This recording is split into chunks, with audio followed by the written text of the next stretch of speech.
خوږو دوستانو ستړي مه شئ، خدای پاک دې وکړي چې جوړ او روغ یاست. خوږو دوستانو نن 1 مارچ یعنی د مارچ لومړۍ نیټه. دوستانو چې څه وخت هم مارچ راشي تاسو ته معلومیږي چې د ژمي چټیانې ختمې شي د ماشومانو. دوستان خپل ماشومان هغه که لوڼې مې دي یعنې زامن دي، دوستانو که چیرې تاسو په سکول کې نه دي داخل کړي نو کوشش وکړئ چې په سکول کې داخل کړئ، ځکه د لور او د زوی تعلیم پر مور و پلار فرض وي، خامخا به پکوي،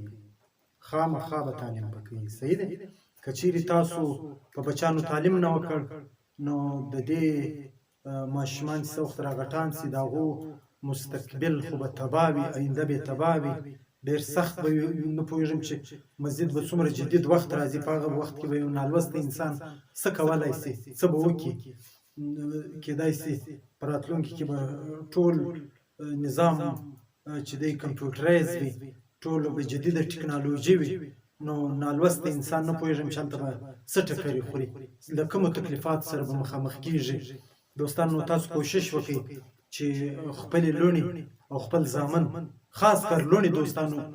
بې سواده پرې نه ږدئ، بې تعلیمه یې پرې نه ږدئ، ځکه چې ستاسو یو لور یا ستاسو یو خور چې څه وخت تعلیم یافته شي او بیا د بل چا کور ته ولاړه شي، هلته یو بسته خاندان تعلیم یافته کوي، هلته د یو بسته خاندان تربیت کوي. د هغې چې کوم بچیان پیدا کېږي هغه به ټول لوستي وي، تعلیم یافته به وي، د هغو تربیت بیا دا کولی شي یو تعلیم یافتې ښځې تربیت. ځکه د نبي کریم صلی الله علیه وسلم حدیث شریف هم دی چې وایي هېڅکله هم لوستی سړی او نالوستی سړی برابر نه دی. داسې صحابو ته ویلي وو چې آیا سترګور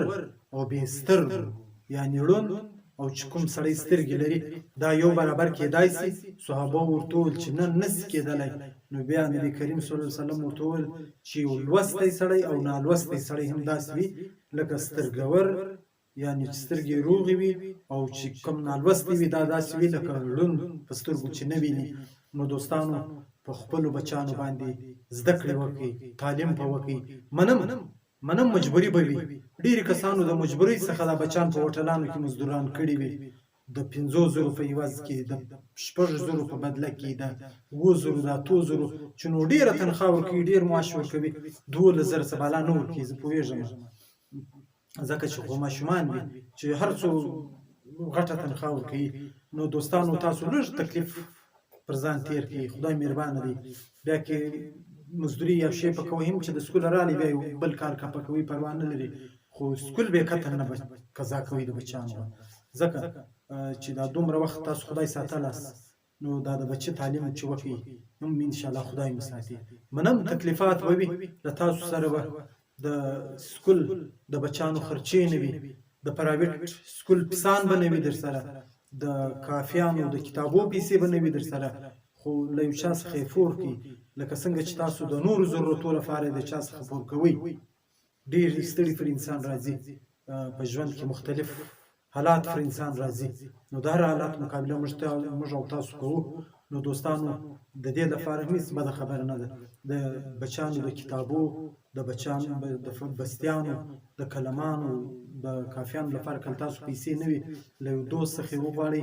هېڅ بده خبره نه ده، هېڅ پیغور دې درکړي، هېڅ بده خبره نه ده، له یو چا څخه یې پور کړي. دوستانو خو په دې بهانه بچان د تعلیم څخه د باندې پرې نه ږدئ چې موږ خو غریبان یو، موږ د کتابو پیسې نه لرو، موږ د کتابچو پیسې نه لرو، موږ د قلمانو پیسې نه لرو، موږ د سکول د پیسانو پیسې نه لرو. بېشکه تاسو یې په سرکاري سکول کې واچوئ، بېشکه تاسو یې په پرایویټ سکول کې مه اچوئ، ځکه چې تاسو د پرایویټ پیسو توان نه لرئ، بیا مه کې اچوئ، او که لرئ بلکل یې کې واچوئ چې د خدای پاک توان درکړي، خدای پاک پیسې درکړي وي، بلکل په پرایویټ سکولو کې بچان واچوئ. هر څومره خرچه چې به وکړئ دوستانو هغه په تاسو حق لري، ستاسو بچان دي، کتابونه ور واخلئ، بستیان ور واخلئ. دوستانو خو بیا یو درخواست درته کوم چې له نن څخه ټول سکولونه خلاصېږي، کالجان خلاصېږي، یونیورسټیانې خلاصېږي، یعنې تعلیمي ټولې ادارې له نن څخه خلاصې دي. دوستانو کوم بچان چې پخوا په سکول کې وو هم راویې نه باسئ او کوم بچان چې مې تر اوسه په سکول کې نه دي اچولي دوستانو د یو خواست درته کوم یو هیله درڅخه کوم ضرور دوستانو هغه کومې لوڼې دي کومې زامن دي سکول ته ضرور واچوئ ځکه چې د هغو زده کړې پر تاسو باندې فرض دي دوستانو خامخا به زده کړې پکوئ خامخا ځکه خپل واک نه لري خپل اختیار نه لري دا د مشرانو دا د مور او پلار ذمهواري ده په هر څو تکلیف منمه حالات سخت دی ګراني د مشکلات دي هر څوک به له مشکلاتو سره مخامخ له تنګسۍ سره به مخامخ پیسې به نه وي ورسره ډېر سخت حالات دي ډېر سخت غربت دی ډېر سخت خلک په تکلیف دي خو د حالاتو مقابله به کوئ د حالاتو مقابله به کوئ او په بچانو به تعلیم کوئ داسې به دوستانو دغه بچان سبا تاسو هم په حسرت کې او خپل ځان به هم په حسرت کې په خپله به هم ښایسته ژوندوني او تاسو ته به هم ښه نوم راوړي دوستانو نو په اخر کې یو ځل بیا خواست درته کومه دوستانو چې یو بچی هم د سکول څخه د باندې ورڅخه پاته نه سي او با استعداده خلکو ته وایم چې تاسو ته خدای پاک وس درکړی دی تاسو ته خدای پاک پیسې درکړي دي توان یې درکړی دی شتمن خلکو ته وایم دوستانو که چیرې داسې یو څوک ستاسو په سنګلورو کې وي په خپلوانو کې مې وي په شناختو کې مې وي چې هغه د سکول د بچانو فیس پیسې نه لري د کتابو غې نه لري د وردۍ غې نه لري کومک ورسره وکړئ دوستانو هېڅ خبره نه ده ډېرې پیسې له موږ تاسو څخه تللي دي که دا ستاسو د پیسو په وجه د یو چا ژوند ښایسته کېږي د یو چا ژوند له بدې لارې ښې لارې ته راګرځي نو دوستانو د یو چا مستقبل او آینده ستاسو د یو څو پیسو سره تړلې وي نو دوستانو بخالت مه کوئ هر شتمن سړي ته زه دا خواست کوم چې ته خپل وس مطابق له غریبانو سره مرسته وکړئ چې لکه څنګه چې ستاسو بچان په ښه سکولو کې سکول وایي لکه څنګه چې ستاسو بچان د ښه مستقبل سوچ تاسو کوئ منم دونې پیسې که نه ورکوئ غریبانو ته چې هغه دې په